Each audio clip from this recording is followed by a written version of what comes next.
62 milhões de dólares ao ano. Empresas perdem, em média, 62 milhões de dólares ao ano por falhas de comunicação. Esse estudo mostra o quanto é importante nós darmos atenção para a estratégia de comunicação de um negócio. Nessa conversa na janela, nós vamos falar de erros comuns de comunicação que prejudicam os negócios. Oi, gente! Eu sou a Larissa, sejam bem-vindos ao Conversa na Janela. Se você já está acompanhando os últimos episódios, nessa temporada nós estamos gravando Conversa na Janela aqui na Morada dos Açores, em Governador Celso Ramos, Santa Catarina. Uma casa frente e mar, com pé na areia, para estadias curtas ou para aluguel de estadias curtas ou longas, super conectado com a natureza, um lugar paradisíaco, super gostoso para você relaxar, vir com a família, vir em casal, ouvir só você, tirar um tempo, né, para meditar, descansar, um lugar tranquilo. E eu vou deixar no link da descrição do episódio mais informações aqui da Morada dos Açores, em Governador Celso Ramos, para que você também possa se programar e se dar esse presente de passar um período aqui. Então vamos falar sobre os erros comuns de comunicação que prejudicam o negócio, né? E erros de comunicação, a gente está falando aqui não só da comunicação interna, né, da relação com colaboradores, mas é a comunicação das lideranças da equipe, a comunicação com o mercado, a comunicação com o cliente, com fornecedores, então a comunicação como um todo. Como a gente traduz a nossa comunicação, a nossa estratégia, na verdade, dentro da comunicação no negócio. Um erro comum de comunicação é a falta de clareza. Então, a empresa tem um objetivo, tem uma estratégia, né, de crescimento ou de onde quer chegar, seja qual for, dentro do negócio, e ela não comunica isso com clareza. E quando eu falo comunicar com clareza, não é falar isso para as pessoas, olha, esse é o meu objetivo, mas é traduzir isso dentro da estratégia do negócio. Então, por exemplo, um e-commerce que quer mostrar para o cliente, né, para o potencial cliente, que ele é confiável, que tu pode comprar online, que mostra as medidas, se for o caso de roupa, enfim, tô dando um exemplo hipotético aqui. Mas lá no prazo de entrega tá de 7 a 15 dias úteis a entrega e geralmente entrega com mais perto do fechamento do prazo.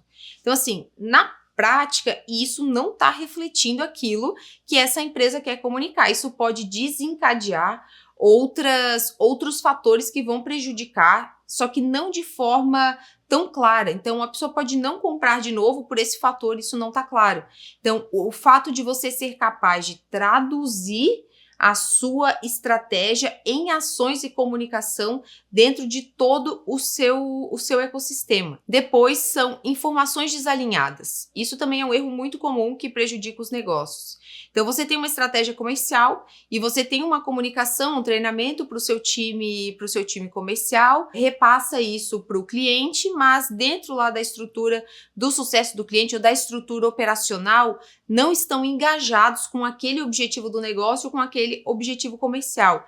Isso vai gerando comunicações diferentes em todas as etapas, que são aquelas pequenas quebras de promessa que a gente tem ao longo do processo e, inconscientemente, o cliente sente isso, né? O colaborador também sente esse desalinhamento. Isso não vai ser tão natural, não vai ser tão consciente. Então, é por isso que a estratégia do negócio tem que ter um guardião, né? Que vai ser os donos do negócio, o dono, as donas, enfim. Essa estratégia tem que ser cascateada, né? Ela tem que ser traduzida para ações, para movimentos internos e movimentos externos. Então, isso cria essa coesão e consistência que a gente minimiza esses prejuízos que as falhas de comunicação podem gerar. Terceiro ponto é a ausência de feedback. Então, um cliente reclama de alguma coisa, um fornecedor faz um apontamento e você vai para aquela conversa e fala, pois é, verdade, poxa, isso mesmo, vamos tratar disso, ou a gente vai falar sobre isso, vou levar isso para o time para a gente ver o que é, e negligencia, deixa passar. E você não vai dar o olhar sobre o que está diferente, né? Por que essa pessoa teve essa percepção? Isso faz sentido para a estratégia, para aquilo que eu estou me posicionando ou não? Porque se aquilo acontece com um, pode acontecer com outros também. Então, Então, se você consegue já resolver e entender o que está gerando esse gargalo, você consegue ser mais resolutivo e minimizar esses problemas de comunicação dentro do negócio. Da mesma forma com a equipe interna. Então, por exemplo, você tem lá um valor de transparência, comunicação aberta, e aí a área de RH ou de gente de gestão sempre manda os avisos para vocês super em cima da hora. Manda os avisos para a equipe sempre em cima da hora, de uma semana para outra. Isso não reflete essa proposta de valor, né? A transparência e comunicação aberta, porque tudo parece sempre ser feito em cima da hora. Claro que eu não estou negligenciando aqui a realidade dos negócios, né? Que tem muitos desafios, não existe cenário perfeito, então não é esse o contexto aqui, né? Eu nem gosto de romantizar nesse sentido, né? Não, se não for perfeito, não funciona, não é isso. Mas é o fato de a gente dominar a estratégia e traduzir isso. Então, perceber quando aquilo pode estar se tornando um gargalo. Porque nesse dado que aparece aqui no estudo, né, 60, eu vou deixar ele aqui embaixo para vocês também, na descrição do episódio. Quando a gente tem essa perda, né, esse prejuízo financeiro por falha de comunicação dentro dos negócios, é porque quando a gente tem falha de comunicação, a gente tem refação.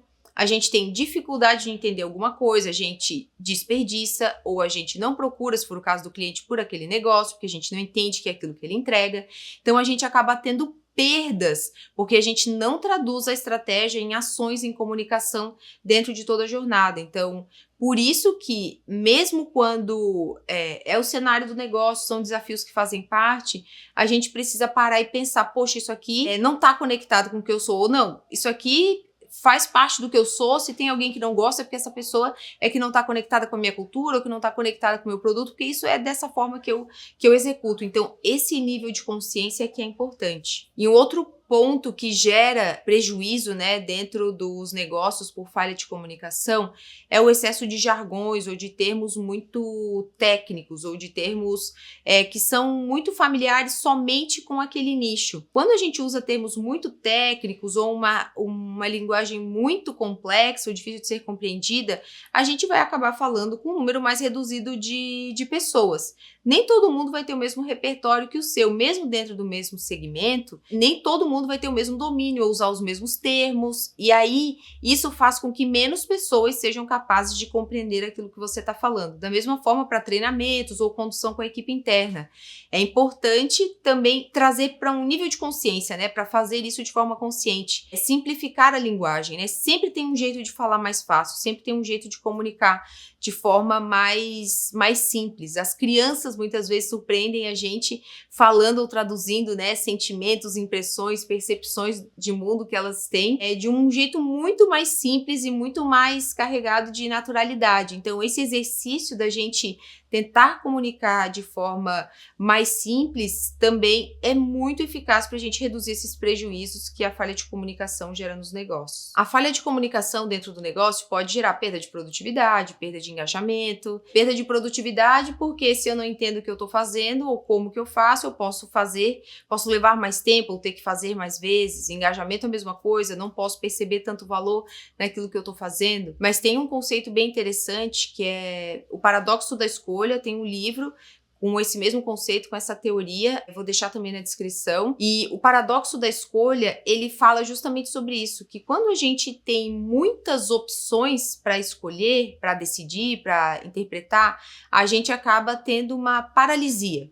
E se eu não entendo, eu não compro. Se eu não conheço, se eu não consigo compreender, posso postergar. Ou se eu não consigo me fazer entender, essa pessoa também pode evitar, pode paralisar. Então, o paradoxo da escolha fala justamente sobre isso. Eu vou até trazer e vou ler para vocês para que eu não deixe nada de fora. Quanto mais opções você apresentar, menos ele saberá o que fazer, pois não terá certeza do que comprar, o seu cliente, né?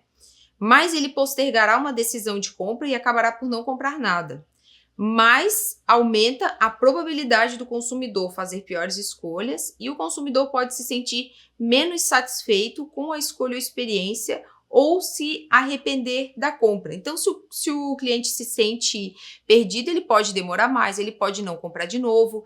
E é a mesma coisa que acontece dentro da comunicação dos negócios. Se a nossa informação, se a nossa comunicação, se o nosso produto, se o nosso serviço, a nossa mensagem, a nossa condução e as nossas ações internas estão sendo complexas, estão apresentando muitas dúvidas, né?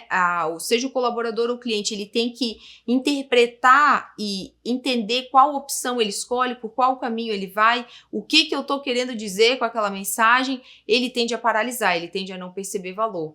Então, por isso a gente precisa simplificar. Nesse caso do paradoxo da escolha, a gente está falando de opções. Na comunicação, a gente está falando de interpretações, né? Se a mensagem não está muito simples e clara, a gente abre margem para várias interpretações. Então, várias dúvidas, várias possibilidades de erro, de recusa ou de paralisia, como é o caso do paradoxo da escolha. Então, por isso que a gente precisa simplificar. E algumas soluções bem práticas para a gente evitar esses erros. Uma delas é ouvir os feedbacks, né? Que a gente receber e olhar e ter isso implementado para ouvir o feedback do cliente, para ouvir o feedback da equipe interna.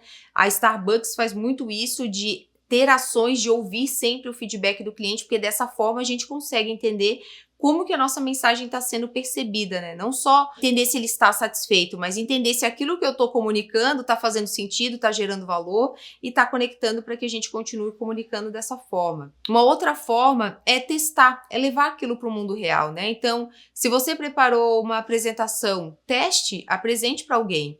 Se você colocou dentro do digital, né? Se você montou uma página de vendas, uma copy, faz um teste AB, coloca mais de uma rodando e entenda qual é a comunicação que conecta melhor com a sua proposta de valor, com a sua expectativa. Então, teste, valide, porque você precisa simplificar a mensagem. E quanto mais fácil, mais rápido e mais claro as pessoas compreenderem o que você quer dizer, mais fácil todo mundo chega no resultado pretendido também. Então, são pontos importantes para a gente validar aquilo que a gente está executando. E aí, antes disso, vem o planejamento, né? Só que quando a gente fala de um planejamento, a gente tem que pensar que existem ações internas e externas. Então, não é só comunicar externamente, né, para o mercado, ou falar para a equipe interna, olha só, agora a gente vai fazer isso. A gente precisa entender o quanto aquilo se conecta com o objetivo do negócio para que todo mundo entenda o que está acontecendo, qual é o movimento, o que esperar. Essa clareza também gera mais rapidez, mais agilidade, mais nível de consciência.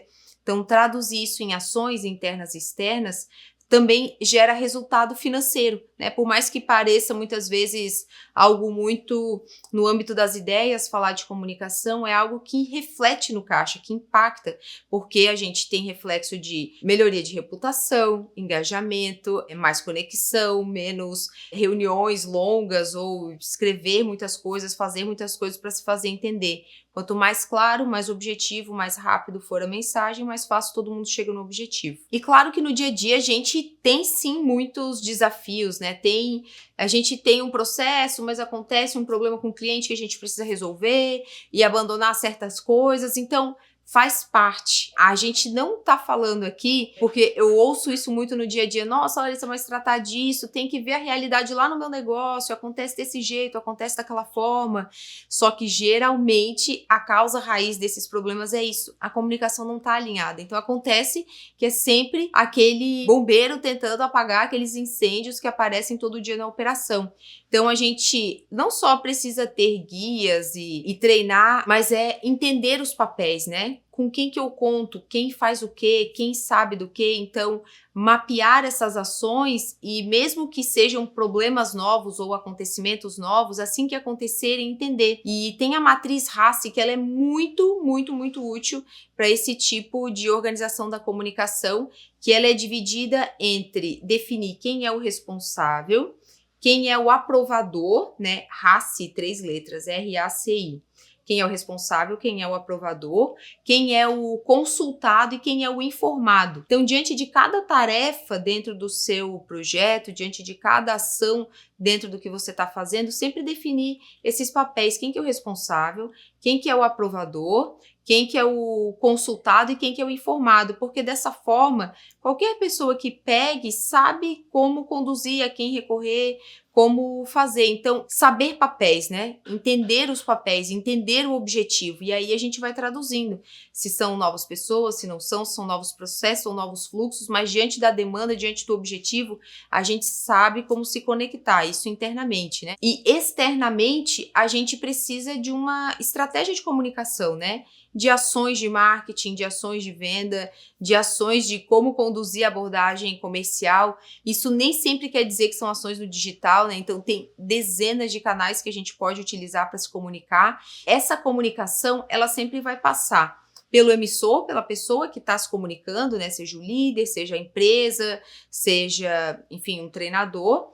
Quem está recebendo essa mensagem, a mensagem em si e o canal. E é isso que a gente precisa adequar. Qual é a mensagem que a gente está passando, quem está emitindo e quem está recebendo, porque daí cada pessoa vai emitir essa mensagem de um jeito diferente. E qual que é o canal? Adequar essas ações dentro de cada canal para que elas façam sentido de acordo com o objetivo. Então, o fato de você ter esse alinhamento estratégico também faz com que você consiga prever melhor os gargalos, porque se você traduz uma estratégia, né, que é um objetivo que você tem para ações, para plataforma de marcas, se for o caso de uma empresa mais estruturada, mas mesmo um pequeno negócio, só o fato de você traduzir aquilo que você está se propondo a entregar para o seu cliente, né? Seja você faz algum doce em casa e você vende bolo, ou se você presta um serviço de manutenção, o que você está se propondo a entregar para aquele cliente? Entregar no prazo? Entregar fresco? Então, como é que isso se reflete em outras ações dentro do seu negócio, dentro do seu relacionamento com o cliente, dentro da sua abordagem de atendimento? Se você é um delivery, por exemplo, você demora para responder no WhatsApp, então talvez faça sentido mais colocar uma automação. Então, são pequenas coisas. Se você é um delivery, o cliente está esperando uma entrega rápida. Essa é a melhor expectativa dele. E você demora para responder e você não dá retorno. Então, isso vai gerando essas quebras de confiança dentro da comunicação e às vezes são fatores muito pequenos, mas que vão fazer um cliente desistir ou que vão fazer gerar perda de reputação e de engajamento da equipe interna. Então é isso, essa conversa na janela veio para trazer alguns alertas sobre como que a gente pode evitar erros que são comuns dentro dos negócios, mas que causam impacto financeiro no dia a dia da nossa realidade. E eu te convido, né, a seguir a gente por aqui, seja no YouTube ou no Spotify, onde você estiver, acompanhar a gente também nas outras redes sociais. E a gente se vê na próxima Conversa na Janela. Tchau!